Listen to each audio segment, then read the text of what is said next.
The nucleus is called the boss of the cell. Why? Because it controls all the activities within the cell. And so what happens? It regulates the metabolic activities inside the cell. Now, cell membrane, cytoplasm and nucleus, they are the living structures, they are the living part of the cell. And this living part of the cell together is termed as protoplasm. So protoplasm is the living part or living matter inside a cell. This what you call nucleus, it has got 4 parts. We can divide the whole nucleus. It is the biggest structure inside a cell and we can divide it into 4 parts. It has a covering, outer covering, which is called the nuclear membrane, and it is similar like that of the cell membrane. It has got pores in it. This nuclear membrane is double layered. It has 2 walls, outer and inner. Outer nuclear membrane, inner nuclear membrane, and it has got pores in it. The inside this membrane, it is filled with a jelly-like substance again, and this has a special name for it, that is your nucleoplasm. So the nucleoplasm fills the entire matrix of the nucleus. It has got a tiny small body, circular body, that is called the nucleolus, and this nucleolus contains RNA, ribose nucleic acid. It is a genetic material, and also it has got the outside this nucleolus, there is a thread-like structure which we call as chromatin network or chromatin thread. Now this chromatin thread also is very important because it contains DNA or genes, and they are the hereditary substances. Means they have informations, they have some chemicals which are passed from your parents to you or from parents to offspring. So this is very important what we call structure inside the cell. This nucleus is present inside the cytoplasm. It is the biggest cell organelle. Now what is cell organelle? Cell organelle is actually, the word organelle means little organs. Okay, so they are tiny organs, like we need to respire. So for respiration we require what you call lungs. So inside the cell you have this mitochondria doing this work of respiration. So that is why it is called little organs or cell organelles.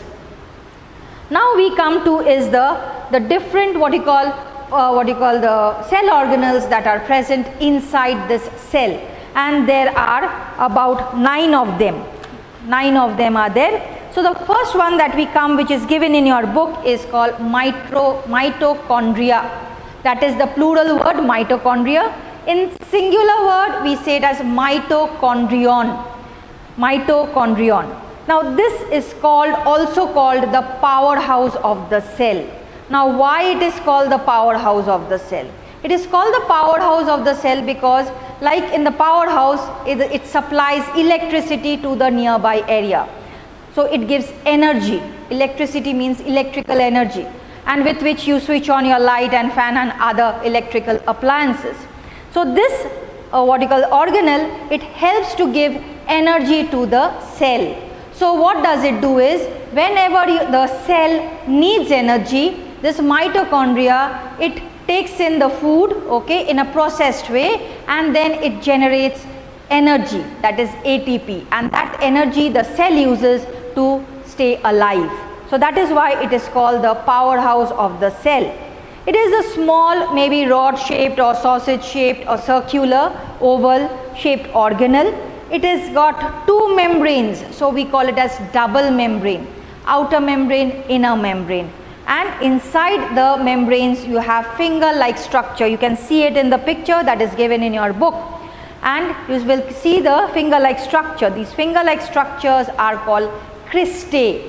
It is not mentioned in your book, but later on you will learn it, or you can follow it in your Freeco homework app, and there I will give you all these details. So it is called the cristae, okay, the finger-like projections. Next we have is the endoplasmic reticulum. Endoplasmic reticulum, you can see it over here. It is a pathway, a road which joins the nucleus to the cell membrane. It is joining, it is always not complete, sometimes in the middle it stops, but in many a times it joins the nucleus with the cell membrane, and it is a pathway. Means from the nucleus, nuclear material goes out through this pathway outside the cell, and from another cell maybe some other nuclear material can come in. So it helps in exchange of nuclear material.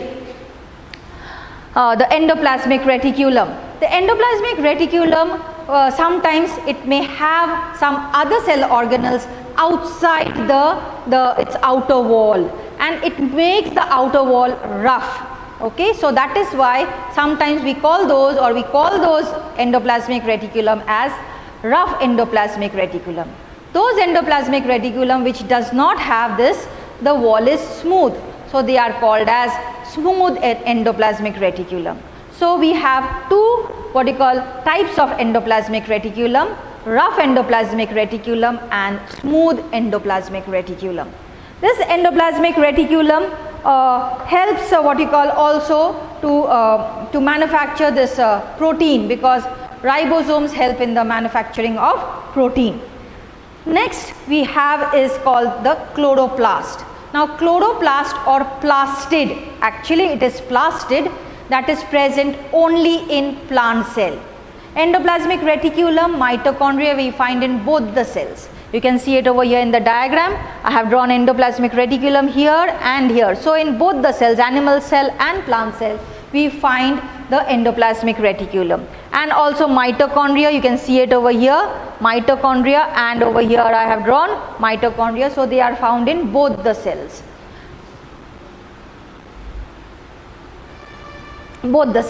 This chloroplast or plastids is found only in plant cell. Again, it is a distinguishing feature that separates a plant cell from animal cell. So we have one point as cell wall which differentiates a plant cell and animal cell. We have another one over here, just now we learned, that is plastids, which differentiates a plant cell from an animal cell. Now plastids, what do? Apart from other things, the first striking feature that they do is they give color to the plant. The leaves are green in color.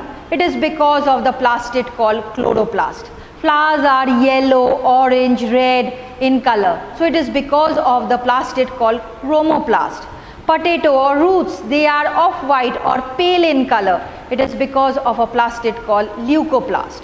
So we have three types of plastids: chloroplast, chromoplast, leucoplast. And these plastids give color to the plant. Apart from giving color, they also have another function. Like the leucoplast, apart from giving that pale color, actually it does not have any color. So apart from giving that pale color, it also helps in storing of this starch, carbohydrate starch. So in potato or in rice, in wheat, these plastids, the leucoplast, they store starch. Then you have the chromoplast, they give color, and this color is, we see it in flowers and fruits. So with this, what happens? The flowers are colorful, it helps in pollination, one of the very striking feature for the insect or animals to get attracted due to this color.